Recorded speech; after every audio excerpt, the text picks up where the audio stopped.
શિક્ષિકા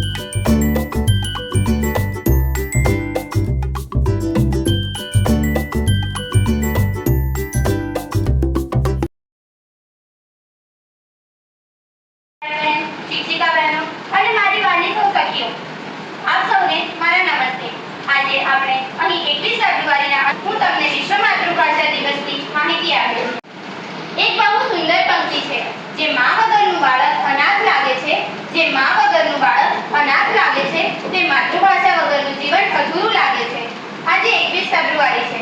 આજે ઉજવણી કરવાની શરૂઆત કરી હતી, જેથી દુનિયાની બીજી ભાષાઓ વિલુપ્ત ન થાય.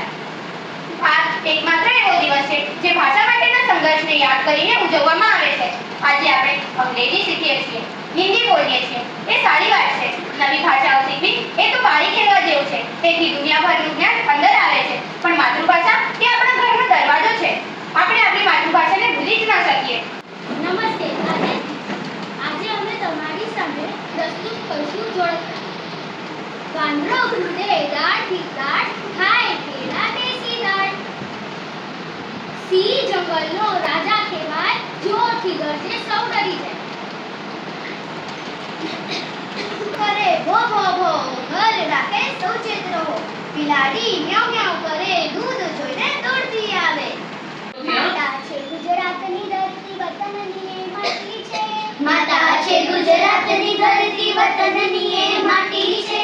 એ માટીમાં મૂળ છે મારા, ભાષા મારી ગુજરાતી છે. એ માટીમાં મૂળ છે મારા, ભાષા મારી ગુજરાતી છે. આપણે એને સાચવી જાણે, આપણને સાચવતી એ. આપણે એને સાચવી જાણીએ, આપણને સાચવતી એ. મૂળ નથી છે કુળ આપણું, ભાષા મારી ગુજરાતી છે. એ ગુજરાતી સાહિત્યના અત્યંત પ્રભાવશાળી અને બહુમુખી પ્રતિભા ધરાવતા વ્યક્તિત્વ હતા. તેમણે માત્ર સાહિત્ય જ નહીં, પરંતુ રાજકારણ, શિક્ષણ અને ભારતીય સંસ્કૃતિના સંરક્ષણ માટે મોટો પ્રદાન આપ્યો છે. તેમનું પૂરું નામ કનૈયાલાલ માણેકલાલ મુનશી. તેમનો જન્મ 30 ડિસેમ્બર 1887ના રોજ ભરૂચ, ગુજરાતમાં થયો હતો. નવલકથાઓ માટે સૌથી વધુ જાણીતા છે. તેમણે સમક્ષ હરિભાઈ કોઠારી દ્વારા રચિત હાઇકુ પ્રસ્તુત કર્યું છે. હાઇકુ એ જાપાનીઝ કાવ્ય પ્રકાર છે. હાઇકુ માત્ર 17 અક્ષર અને 3 લીટીના જ હોય છે. પહેલી લીટીમાં 5 અક્ષર, બીજી લીટીમાં 7 અક્ષર અને ત્રીજી લીટીમાં પણ 5 અક્ષર જ હોય છે. પહેલું, ગીતા જ્ઞાનની યાત્રા છે વિષાદથી પ્રસાદ સુધી. બીજું, અંદર કાઢ ઉપર ચડકાટ વ્યર્થ જીવન. ત્રીજું, ધૂળ ચાટે છે ધરાની, આકાશને આંબી શકે તે. ચોથું, કોલાહલ જો શમે બહાર તો ભીતર ખુલે. Thank you. સાહિત્યના એક અત્યંત તેજસ્વી કવિ અને પત્રકાર હતા. તેઓનો જન્મ 1 ફેબ્રુઆરી 1916માં થયો હતો. તેમનું ઉપનામ સંત ખુરશીદાસ હતું. તેઓ એક એવા કવિ હતા જેની રચના માત્ર કાગળ પર જ રહી નહીં, પરંતુ લોકોના કંઠે વસી ગઈ. વેણીબાઈ પુરોહિતની કવિતાઓમાં લય અને રાગનું અદ્ભુત મિશ્રણ જોવા મળે છે. વેણીબાઈ પુરોહિતને તેમના મિત્રો વેણુ કરીને બોલાવતા હતા. હું જમીન પર જીવું છું, પણ જમીન પર શાંતિ જ નથી. હું જોઉં છું કે માનવ જાતે અમારું બધું છીનવી લીધું છે. જંગલો, નદીઓ અને અમારો શ્વાસ પણ શિકાર કરીને મારા ઘરમાંથી પણ મને ખાલી દીધો છે. આ શું ચાલી રહ્યું છે? હવે જંગલ નથી રહ્યું, બધે જ ધૂળ અને કચરો છે. ક્યાંય શાંતિ નથી. શ્વાસ લેવામાં પણ તકલીફ થાય છે અને જે પાણી છે એ પણ એકદમ ગંદુ છે. હા, હું ઊંચા આકાશમાં ઉડું છું, પણ હવે તો આકાશ પણ નીલામ થઈ ગયું છે. વિમાનના અવાજો, ધૂળ અને ધુમાડાથી મારી પાંખો વજનદાર લાગે છે. મનુભાઈ પંચોળી દર્શકની પ્રખ્યાત નવલકથા જે તો પીધા છે જાણી જાણીમાં સંતુનું પાત્ર ભજવે છે. લોકો કહે છે કે સંતુ પથ્થર જેવી છે, એને કંઈ વાગતું નથી, એને કંઈ લાગતું નથી. પણ આ પથ્થરના પેટમાં કેટલાય જે દરબાયેલા છે એ કોણ જાણે? હે શામળિયા, તે તો કસોટી કરવામાં કંઈ બાકી નથી રાખ્યું. પિયા છૂટ્યું ત્યારે એમ હતું કે સાસરે જઈને સુખના સૂરજ ઉગશે, પણ અહીં તો ડગલે ને પગલે અગ્નિ પરીક્ષા. મેં ક્યારેય કોઈનું ખોટું ઈચ્છ્યું નથી, છતાં મેણા ટોણાના તીર મારા જ કાળજામાં કેમ વાગે છે? પણ ના, ગોપાલ બાપા કહેતા હતા કે જે તો પીવા જ પડે સંતુ, જે ઝેર પીએ એ જ નીલકંઠ થાય. મારે ફરિયાદ નથી કરવી, મારે કોઈને દોષ પણ નથી દેવો. જો આ લખાયેલું હોય તો હું એને અમૃત માનીને પી જઈશ. ગામ ભલે વાતો કરે, આ દુનિયા પીઠ પાછળ હશે, પણ મારી અંદરની આત્મા જાણે છે કે હું કેટલી સાચી છું. સંતુ નમે છે પણ તૂટતી નથી. એને પોતાની સંસ્કૃતિ પણ પ્રિય હોય છે. ગુજરાતી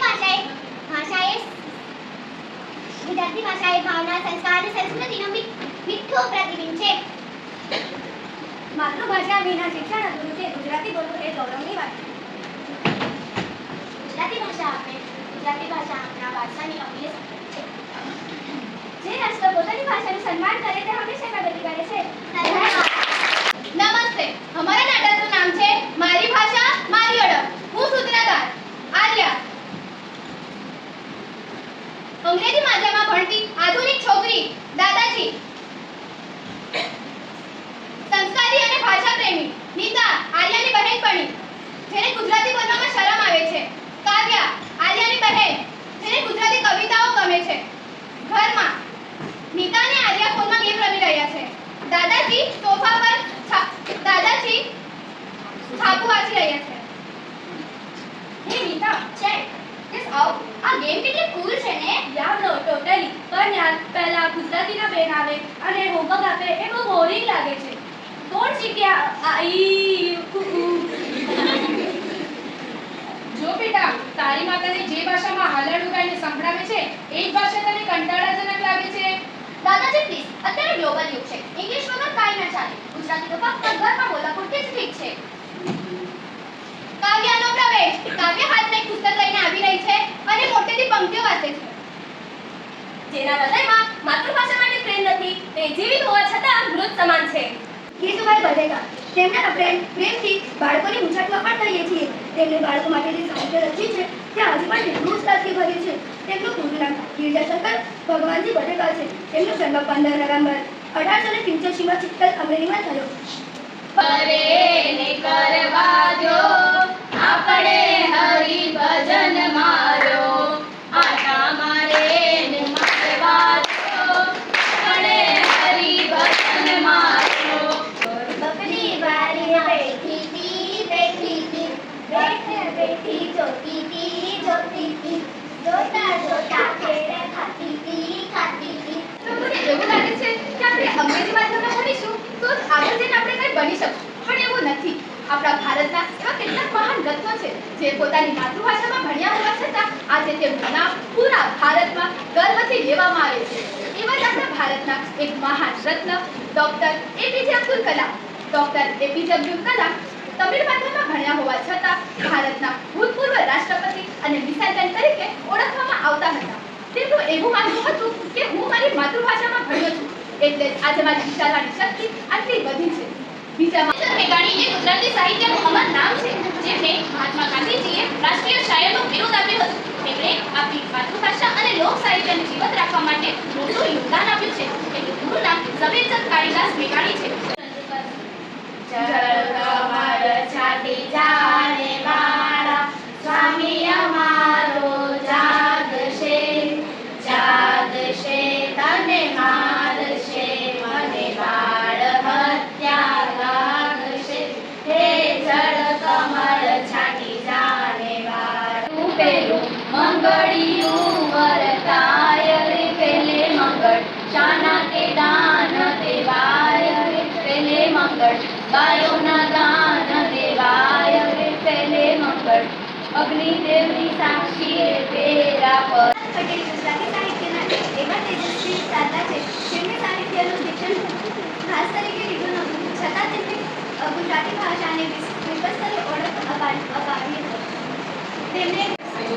આજે હું તમને ગુજરાતી સાહિત્યની એક અત્યંત ભાવુક અને સુંદર વાર્તા સંભળાવવા જઈ રહી છું. તેનું નામ છે પોસ્ટ ઓફિસ, જેમાં એક પિતાના મનની વેદના અને અતૂટ શ્રદ્ધાની વાત છે. આનું મુખ્ય પાત્ર અલી ડોસો છે. તે જુવાનીમાં એક કુશળ શિકારી હતો જે અબોલ પ્રાણીનો શિકાર કરીને આનંદ મેળવતો. દિવસો વિનોદ ભટ્ટ એટલે ગુજરાતી સાહિત્યના હાસ્ય સમ્રાટ, જેમણે પોતાની કલમ દ્વારા ગુજરાતીઓને ડાયભાવ સુધી ખડખડાટ હસાવ્યા છે. પૂરું નામ વિનોદ દત્તલાલ ભટ્ટ. જન્મ 14 જાન્યુઆરી 1838માં થયો હતો. લાગે લીમડી ને કોણ ઝુલાવે પીપળી, કોણ હલાવે લીમડી ને કોણ ઝુલાવે પીપળી, ભાઈની બેની લાડકી ને કોઈ ઝુલાવે લાડકી.